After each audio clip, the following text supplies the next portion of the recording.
তোমার আর রইছে না ডিম কোথা? আমি দুইখানা ডিম আনছি। আমার তুলিস না, খালি গায়ে রইছে। বল, আমি ভিডিও করবো।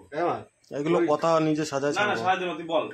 ওই দুটো ডিম ইয়ের মধ্যে দিয়ে দে, খিচুড়ির মধ্যে।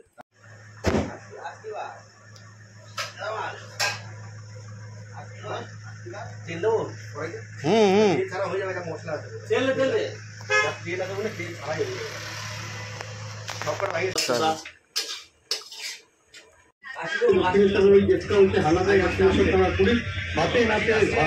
আপনি আসতে সব দেখতে পারে।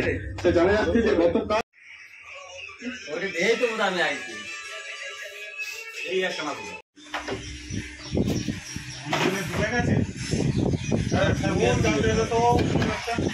এইবার নামাতে অসুবিধা হবে কিন্তু বেশি দিন। আমি নেবো, দেখি কাজে নামা।